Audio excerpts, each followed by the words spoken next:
Two Rising East squads go head-to-head as Paolo Banchero and the Magic visit Jalen Johnson and the Hawks. The Hardwood Report starts right now.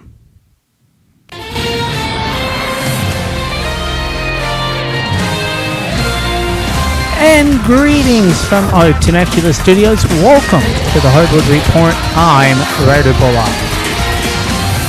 Tonight we will gear you up for tip-off, breaking down matchups, storylines, and what to keep an eye on as the league resumes its march to the playoffs. But it's worth noting on this selection day, we're keeping a close eye on the political scoreboard as well. If we receive any official projections or outcome of significance, we'll interrupt routinely to bring you that update. Then we'll return seamlessly to the basketball side of the story. So settle in, stay tuned, and we'll shift between the hardwood and the headlines as the night unfolds. And we start with a compelling Eastern Conference doubleheader with two teams locked in identical records, but very different rhythms. The Orlando Magic and the Atlanta Hawks, both sitting at 3-4, meet for the second time this season, this time in Atlanta. The Hawks edged the Magic 111-107 back on the 24th of October, with Trae Young and Franz Wagner trading buckets like heavyweight jabs. But tonight, Young is sidelined with a knee injury, and that changes the calculus. Atlanta, a team that averaged over 118 points per game last season, will need to find new sources of offense. Their perimeter shooting, 40.5 points per game from beyond the arc, remains a weapon, but without Young's orchestration, the tempo may shift. Orlando, meanwhile, brings defensive bite. They lead the Southwest Division, and they led last season with a 12-4 mark and averaged nearly 9 steals and 6 blocks per game. Franz Wagner, fresh off a 27-point outing in his last meeting, looks to lead a Magic squad that's hungry to flip the script. It's a matchup of mirror records, but not mirror identities. Atlanta wants to pace and space. Orlando wants pressure and poise. And in a conference where every win feels like a playoff push, tonight's game could be a tone setter. Tip-off at 8 p.m. Eastern from the State Farm Arena. Game one of our doubleheader, and the storylines are already swirling. Game two features a West Coast battle out in Inglewood, where the Oklahoma City Thunder, unbeaten and unrelenting, take on the Los Angeles Clippers in the nightcap. The Thunder arrive at 7-0, the lone undefeated team in the league, and they're not just winning, they're overwhelming. Averaging over 120 points per game, Oklahoma City attacks from every angle, 51 points in the paint, nearly 22 off turnover, and a blistering 16 at the break. Their pace is punishing, their depth tested, and despite a growing injury list, their identity remains intact. Los Angeles, meanwhile, is 3-2 and still calibrating. Last season's 50-win campaign was built on home dominance, 30-11 at the Intuit Dome, and defensive discipline. They allowed just 108 points per game and kept opponents honest with physicality and fouls. But tonight they'll need more than grit to slow the Thunder's surge. It's a clash of tempo and temperament. The Clippers want control, the Thunder want chaos, and in a Western Conference where every game feels like a measuring stick, this one could speak volumes. Tip-off is at 11 p.m. Eastern. And if that wasn't enough, how about a college game for you? We go to Tobacco Road, a dash of burnt orange and a whole lot of anticipation. From Charlotte, North Carolina, it's the season opener for the 6th-ranked Duke Blue Devils, who welcome the Texas Longhorns in a marquee non-conference clash. That could set the tone for both programs. Duke enters the year with sky-high expectations after a 35-4 campaign that saw them dominate non-conference play and light up the scoreboard to the tune of 83 points per game, with 30 points a night coming from beyond the arc and another 15 at the line. The Blue Devils bring a balanced, battle-tested attack. Texas, meanwhile, is looking to turn the page. 19-16 finished last season, left the Longhorns hungry, but their 11-3 non-conference mark suggests they're no strangers to early season upsets. With nearly 13 assists per game on 27 made field goals, they'll need crisp execution and composure in a hostile environment. It's the first college tip of the season on the Hardwood Report, and it's a good one. Blue blood versus burnt orange, tradition versus ambition, and a chance for both to make an early statement. Tip-off set for 8:45 p.m. Eastern. From the pros to the prospects. We've got you covered. More on those games in a moment, but first, here's what's trending in the NBA. Cleveland Cavaliers All-Star Darius Garland is on the verge of returning to action, with sources indicating his season debut could come as early as Wednesday against the Philadelphia 76ers. Garland has been sidelined since undergoing toe surgery in June, a lingering injury that disrupted his playoff run last spring. After ramping up through G League workouts and full practices with the Cavs this week, head coach Kenny Atkinson confirmed Garland is close. His return couldn't come at a better time for Cleveland's offense, ranked 26th in efficiency, missing key contributors like Max Struss and Jarrett Allen. Garland's 20.6 points and 6.7 assists per game last season offer a much-needed spark. In Indiana, emotions ran high as Miles Turner returned to Gainbridge Fieldhouse for the first time since signing with the Milwaukee Bucks. Despite a tribute video honoring the decade-long tenure with the Pacers, Turner was met with boos from the crowd, a reaction he called disheartening. Turner responded with 9 points, 5 blocks, and a defiant energy, even gesturing sarcastically to the fans during the video. Giannis Antetokounmpo sealed the Bucks a win, 117-115 with a buzzer beater, then shushed the crowd in solidarity with his new teammate. Turner later reflected on his departure, saying Milwaukee's front office valued me more, that he felt blindsided by Indiana's lack of competitive offer. Meanwhile, tensions continue to simmer in Memphis as Ja Morant returned from a one-game team suspension and a loss to Detroit. Morant posted 18 points and 10 assists, but appeared emotionally distant, offering curt responses in post-game interviews and repeatedly deferring to the team's official statement.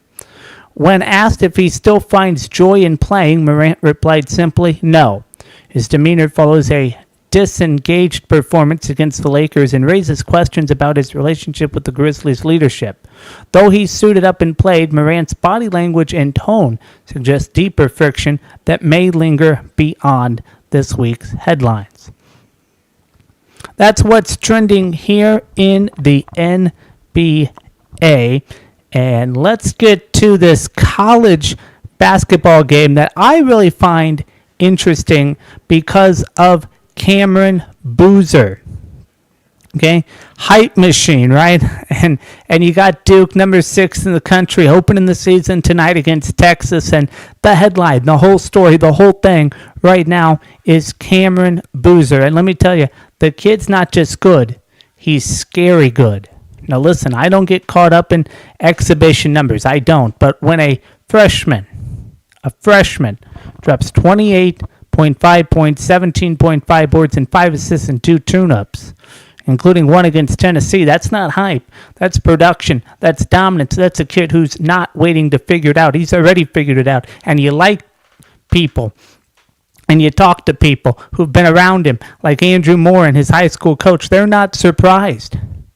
They're saying this is who he is, that he's a machine on the glass, that he's wired to win. And you know what? I believe it.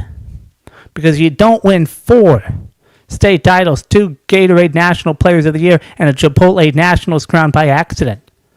That's not a resume. That's a legacy before he's played a real college minute. Now, I'm not saying he's going to walk into Cameron Indoor and be the next Zion day 1 or the next Cooper Flag day 1, but I'm telling you, this kid's got the tools, the pedigree, and the mindset. He's Carlos Boozer's son, sure, but he's been writing his own story. And if you're not watching tonight, you're not going to be, you're not going to be on the right side of this one. If you're not watching tonight, you're going to be late to the party. So Duke opens up against Texas, a team that's no pushover. But let's be honest, this is about Boozer. This is about seeing if the video game numbers translate when the lights are on and when the banners are hanging. And if they do, we're not just talking about a freshman phenom. We're talking about a potential number 1 pick, a program changer, and maybe the next great Duke Big. Keys to the game, Duke versus Texas, Dick Vitale Invitational 2025. Let's get into it. We're tipping off the inaugural Dick Vitale Invitational tonight with a blue blood and a program trying to climb back into national relevance. Duke versus Texas in Charlotte. Let's break it down the only way I know how, and that's one, Duke's freshman firepower. Duke lost Cooper Flagg and a handful to the pros, right? But don't cry for the Blue Devils. They're reloaded with the number one recruiting class in the country. Cameron Boozer is a grown man. He's been dominating since high school and brings a polished inside and out. His twin Caden runs the point with poise. Add in Kamina and Sarm, and this is a freshman class that doesn't play like one. If they settle early, Texas is in trouble. You don't rebuild at Duke, you reload. And this class, they're not here to learn.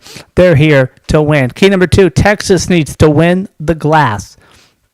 LaShawna Thor is the X factor. The Longhorns' new big man from Long Beach State led the Big West in rebounding twice. If Texas wants to hang around, they've got to limit Duke to one shot and create second chance opportunities. That means Tora and Volkalitsti has to be physical, disciplined, and relentless. You can't let Duke get 2-3 cracks at it. You do that, you're down 15 before you blink. And key number 3, Sean Miller's debut. This is a new era for Texas. Sean Miller is back in the big time. He's got a reputation, offensive wizard, fiery sideline presence, and a guy who gets his team to play hard. But this is a tall order for game 1. Can he get his guys to execute a top 10 team win early in the season? If he can do that, if he can get his guys to execute against a top 10 team with Final Four pedigree, you'll be keeping your eyes on Texas. You don't get too many chances to make a first impression tonight. Miller's got to show Texas is ready to punch it. Key number 4, pace versus poise. Duke wants to run. They've got young legs. They want to get out and go. Texas has to control the tempo, make this a half-court game, and force Duke to grind. If this turns into a track meet, it's lights out. You don't beat Duke by trying to out-athlete them. You beat them by making them uncomfortable. And lastly, who's the alpha? Every big game needs a closer. For Duke, it's Cameron Boozer. For Texas, can Jordan Pope or Tamron Mark rise to the moment when it's a one-possession game with 90 seconds left? Who's got the guts to take and make the shot? Big-time players make big-time plays in big-time games. That's what separates the contenders from the pretenders. Predictions, I don't know about this one, but if Texas can keep it close in the second half, we'll learn about a Sean Miller squad. But if Duke and those kids come flying and the lights aren't too bright, this could be a statement night for the Blue Devils. Let's see who wants it more. Shifting gears to the NBA, we got a sneaky good one tonight down in Atlanta. The Magic, the Hawks, both teams sitting at 3-4, both trying to figure out who they are early in the season and both coming in with something to prove. Let's start with Orlando. They're wrapping up a 5-game road trip. Started ugly, losses in Philly and Detroit, but they've bounced back with wins in Charlotte and D.C., and now they've got a chance to finish 3-2 on the trip. It's a big deal for a young team. Atlanta, they're without Trae Young, MCL sprain. That changes everything. But they've still got weapons.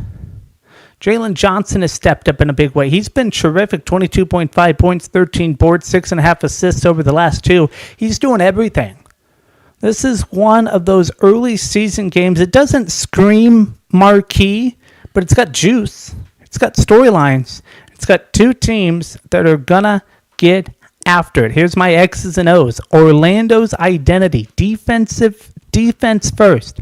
They've got a defensive mindset. Jamal Mosley's got this team buying in the defense. That's their identity. Suggs and Anthony back are hounding ball handlers. 5 steals for Suggs last game. They've setting the tone.